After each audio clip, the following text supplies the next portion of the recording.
নমস্কার। সকলের সাথে সমাজের মাঝে এপি অকপট আছে। গতকাল আপনাদের একটা বক্তব্য দেখিয়েছিলাম আমার এপি অকপট মাধ্যমে।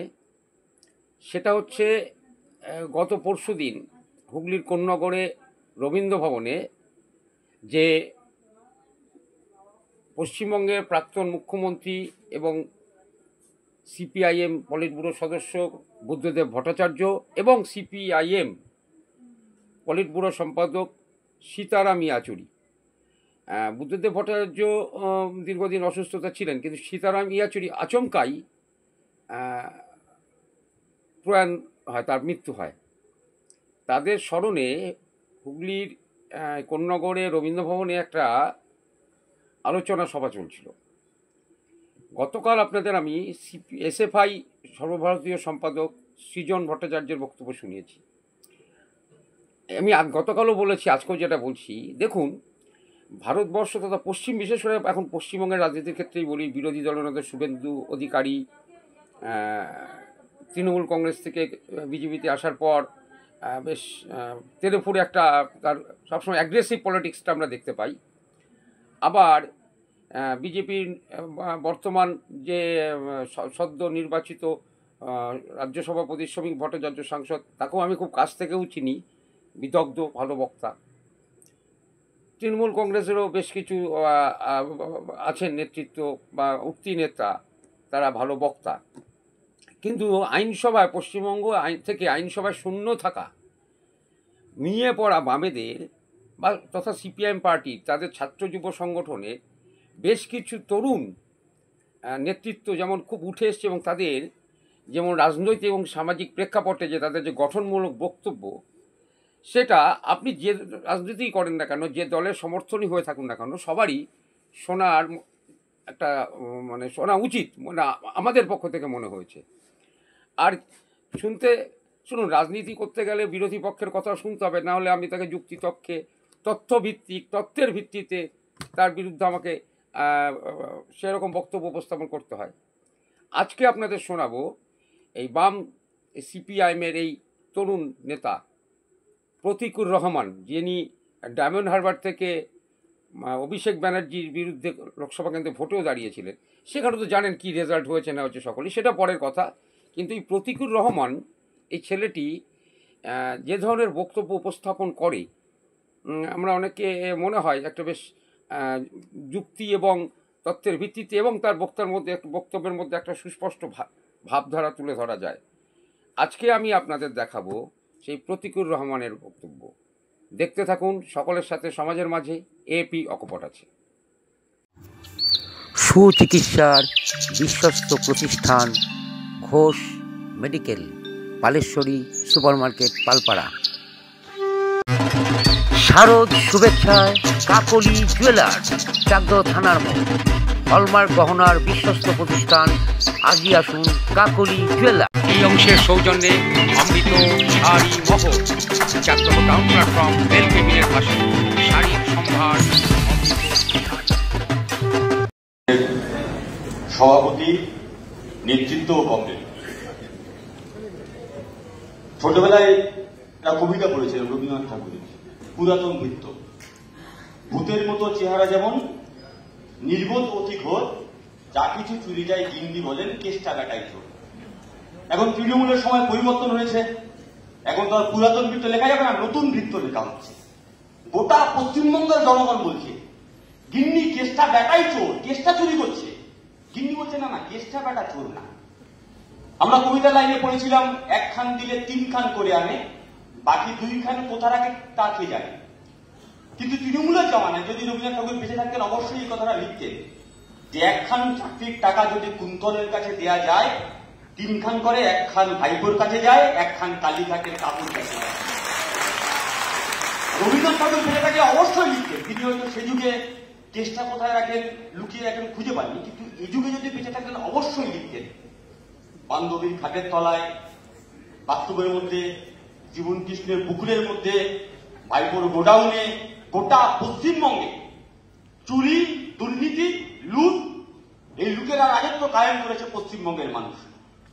বুদ্ধদেব ভট্টাচার্য যে বাংলার স্বপ্ন দেখেছিল, যে পশ্চিমবঙ্গের স্বপ্ন আমরা ছোট থেকে দেখে এসেছি, এখানে যারা বসে যে বাংলার স্বপ্ন আমরা দেখেছিলাম, যে বাংলাকে নিয়ে আমরা গর্ব করতাম, একদিকে দাঁড়িয়ে রবীন্দ্রনাথ, নজরুল, ক্ষুদিরাম, নেতাজি সুভাষচন্দ্র বোস, বিবেকানন্দ, বিনয় বাদল, দীনেশ, অসংখ্য, এই বাংলাকে গর্ব করার মতো অসংখ্য জিনিস আছে। আর সেই বাংলাকে দেখে জীবনানন্দ দাশ কবিতা লিখেছিল, বাংলার মুখ আমি দেখিয়াছি, তাই পৃথিবীর রূপ খুঁজিতে যাই না। কিন্তু তৃণমূলের জমানায় যদি ভাগ্যিস 2011 সালে পরে তখন আমি দুবনে লিখতেন, বাংলার জোর আমি দেখিয়াছি, তাই পৃথিবীর জোর খুঁজিতে যাই না। কোন বাংলাতে আমরা বাস করছি? কোন পশ্চিমবঙ্গে আমরা বাস করছি? চুরি নেই এমন কোন জিনিস, মানে আপনি হয়তো আপনার মাথার চুরি গুণে শেষ করতে পারবেন, কিন্তু তৃণমূলের দুর্নীতি আর চুরি আপনি গুণে শেষ করতে পারবেন। তাই আমাদের সামনে নতুন করে যে বাংলাকে শেষ করেছে যারা, সেই বাংলাকে বাঁচানোর লড়াই, যে নতুন বাংলা গড়ার স্বপ্ন বুদ্ধদেব ভট্টাচার্য দেখেছিল, সেই নতুন বাংলা গড়ার লড়াই আমাদেরকে করতে হবে। এই যে কয়েকদিন আগে কোন রায় দিয়েছে, 26,000-এর চাকরি বাতিল হয়ে গেছে। আমরা বলছি কমরেড, বুকে ঢপ ধরুন আর দম রাখুন, কোর্টের রায়ে 26,000-এর চাকরি গেছে। আর 26-এ যদি বাংলার মানুষ রায় দেয়, ম্যাডামের চাকরি চলে যাবে। সেই মুড বাংলার মাটিতে তৈরি হচ্ছে। ম্যাডামও ভালো করে জানে, বাংলার মানুষ যদি রায় দেয় তাহলে চাকরি বাতিল হবে। তাই ম্যাডাম গায়ের জোরে দখল করে, সন্ত্রাস করে, ভোট লুট করে ক্ষমতায় টিকে থাকার চেষ্টা করছে। আমি যেখান থেকে আসি, ডায়মন্ড হারবার, আমি যে লোকসভা কেন্দ্রে পার্টি আমাকে দায়িত্ব দিয়েছিল, দান করিয়েছিল, আমি যেখানে দাঁড়িয়েছি, লড়াই করেছি, যদি আমি সন্ত্রাসের কথা বলি, যদি আমি লুটের কথা বলি, যদি পশ্চিমবঙ্গের মাটিতে দুর্নীতির কথা বলি, এখানে যে সময় তো চলে যাবে, রাতকে দিন হয়ে যাবে, বলা আমাদের শেষ হবে না। তাই আমি সে প্রসঙ্গে যাব না। শুধু একটা কথা বলা কমবে, এই সময়কালে দাঁড়িয়ে চুরি, লুট, দুর্নীতি কি নিজেকে শুধুমাত্র একটা ঘটনা না। এই যেমন আমরা ছোটবেলা থেকে পড়ে এসেছিলাম না, খাদ্য শৃঙ্খলা, ঘাস থেকে, মাটি থেকে ঘাস জন্মায়, ঘাস, সেই ঘাস খায় ঘাসফড়িং, সেই ঘাসফড়িংয়ে খায় ব্যাঙ, ব্যাঙকে খায় সাপ, সাপকে খায় আবার বাজ পাখি, আবার ওই বাজ পাখি যখন মারা যায় মাটিতে পড়ে, মাটি হয়, আবার ঘাস জন্মায়। এই খাদ্য শৃঙ্খল বাস্তুতন্ত্র তৃণমূলের আমলে গোটা তৃণমূল সরকার এই বাস্তুতন্ত্রের উপরে টিকে আছে। একদিকে দাঁড়িয়ে দুর্নীতি, সন্ত্রাস, গণতন্ত্র, লুট। আসলে তৃণমূল চুরি করছে কেন? তৃণমূল সন্ত্রাস করছে কেন? তৃণমূল ভোট লুট করছে কেন? এই কেনর উত্তর যদি আমরা খুঁজতে যাই, আমরা দেখব এই যে ভোট লুটটা হচ্ছে, আসলে তৃণমূল চায় সন্ত্রাস যদি করা যায়, সন্ত্রাস যদি নামিয়ে না যায়, মানুষের গণতান্ত্রিক অধিকার কেড়ে নেওয়া যাবে, মানুষের ভোটদানের অধিকার কেড়ে নেওয়া যাবে। আর মানুষের ভোটদানের অধিকার যদি একবার কেড়ে নেওয়া যায়, মানুষ যদি বাংলার মাটিতে কথা বলতে না পারে, তাহলে দেদারে ভোট লুট করা এই পশ্চিমবঙ্গের মাটিতে দেদারে ভোট লুট করা যাবে। তাই এই সময়কালে দাঁড়িয়ে এই তৃণমূলের বিরুদ্ধে, এই সরকারের বিরুদ্ধে আমাদের কঠিন চ্যালেঞ্জ, কঠিন লড়াই। আমরা পারব না। খাদ্য শৃঙ্খলা বা বাস্তুতন্ত্রের যদি একটা শৃঙ্খল ভেঙে পড়ে, তাহলে গোটা বাস্তুতন্ত্র ভেঙে পড়ে।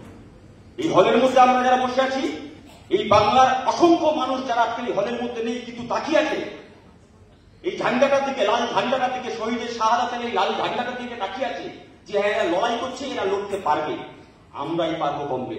আপনি যদি খাদ্য শৃঙ্খলার একটা শৃঙ্খলকে ভেঙে যান, গোটা সিস্টেম যেমন ভেঙে পড়বে।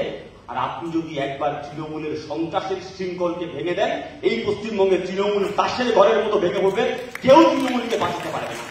সন্ত্রাস যদি না থাকে, ভোট লুট হবে না।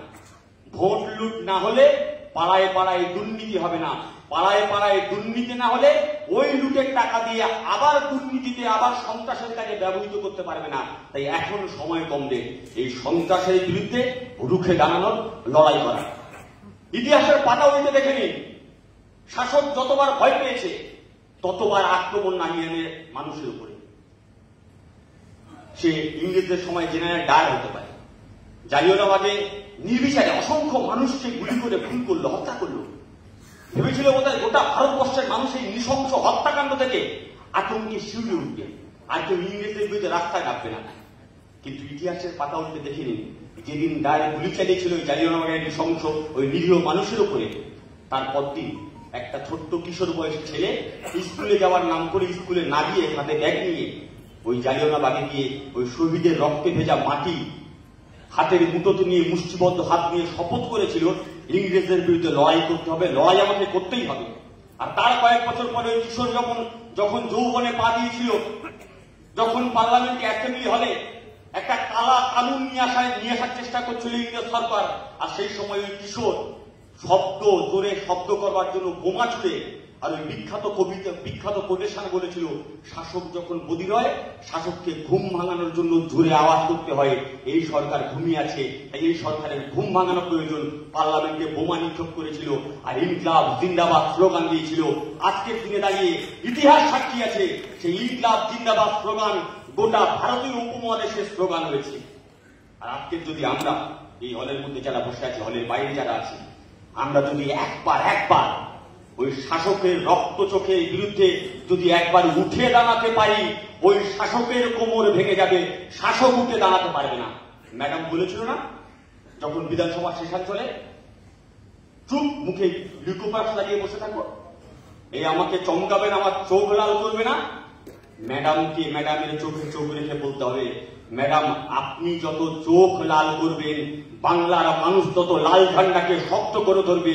ওই চোখ রাঙিয়ে পশ্চিমবঙ্গের মানুষের কাছে লাভ নেই। বাংলার মানুষ রুখে দাঁড়াতে শেখে, বাংলার মানুষ লড়তে শেখে। আমার সময় বেশি নেই, আমি যে কথা বলে আমি আমার কথা শেষ করব। আজকে যখন আসছিলাম তখন বৃষ্টি পড়ছিল, বৃষ্টির ফোঁটা যখন দেখছি গায়ে পড়ছে, সবাইকে যার মতো করে ছাতা খুঁজছে, সেলকারে চলে যাচ্ছে। আমরা যখন জীবনে চলার পথে যখন চলি, আমাদের সামনে যখন বৃষ্টির মতো যখন বিপদ সামনে দাঁড়ায়, আমরা সবাই ছাতার তলায়, কেউ শেডের তলায় খুঁজতে চাই। যদি বৃষ্টি একবার গায়ে পড়া হয়ে, যদি আপনার সামনে ছাতা না থাকে, সেলফেন না থাকে, যদি বৃষ্টি সত্যি গায়ে পড়ে, আপনি যদি ভিজে যান, তাহলে মনের আনন্দে গুনগুন করে গান করেন, জিন্দেগি এ সফর হ্যাঁ সুহানা। আর যদি আমরা এই সময়কালে দাঁড়িয়ে আমাদের সামনে যে সন্ত্রাস আছে, এই সন্ত্রাসের সামনে যদি একবার দাঁড়াতে পারি, তাহলে আপনিও মনে মনে গান করবেন, জিন্দেগি এ সফর হ্যাঁ সুহানা। এই পশ্চিমবঙ্গের মাটিতে ওরা প্রতিদিন আপনাকে বলবে, এ লড়াই তোমরা পারবে না, এ লড়াই তোমরা লড়তে পারবে না, এ লড়াই ছেড়ে দাও। আসলে ওরা আমাদের মাথার মধ্যে ওই যে হাতির কথা আছে না, একটা দেখবেন চিড়িয়াখানা একটা হাতি বাঁধা থাকে, মোটা শিকলে হাতি বাঁধা থাকে। আমি বলছি যে সরু শিকল যদি হাতি একবার টান মারে, শিকল তো ছিঁড়ে যাবে। মামুদ একটা কথা বলেছিল, ওকে যখন ছোট্টবেলায় জঙ্গল থেকে আনা হয়েছিল, ওর পায়ে ওই সরু একটা এই শিকল দেওয়া হয়েছিল। ও একবার চেষ্টা করেছে, শিখতে পারেনি, দুবার চেষ্টা করেছে, শিখতে পারেনি, তিনবার চেষ্টা করেছে, শিখতে পারেনি। তারপর ওর হাতির মনে হয়েছে, বলে ভাই শিকলটা খুব মোটা, এই শিকল আমি টেনে শিখতে পারবো না। আমরা যখন তৃণমূলের বিরুদ্ধে লড়াই করছি, বিজেপির বিরুদ্ধে লড়াই করছি, আমাদের মাথাতে ওরকম ঢোকানো হচ্ছে, এদের বিরুদ্ধে তোমরা লড়তে পারবে না, এদের বিরুদ্ধে তোমরা লড়তে পারবে না। হাল ছড়ো না কমরেড, হাতির মতো যদি চেষ্টা করা ছেড়ে দিতে হয়, তাহলে সারা জীবনে শিকলে আবদ্ধ থাকবো। একবার চেষ্টা করো, দুবার চেষ্টা করো, তিনবার চেষ্টা করো, শিকল আমরা একদিন ছিঁড়বো। তাদাদ ভি তুমারা হ্যাঁ, ওরা যদি আসে ওদের বলে দিতে হবে, तादाद भी तुम्हारा है और ये लश्कर भी तुम्हारा। तुम झूठ को सच लिख दो, ये अकबर भी तुम्हारा है। मैं जानता हूं कि अंधेरा बहुत है, लेकिन इस अंधेरे की जिगर को चीर के एक न एक दिन एक नूर जरूर आएगा। अगर तुम इंग्रेज बनना चाहते हो तो भगत सिंह भी जरूर आएगा, भगत सिंह भी जरूर आएगा। लाल सलाम पब्लिक भट्टा पब्लिक की तरह में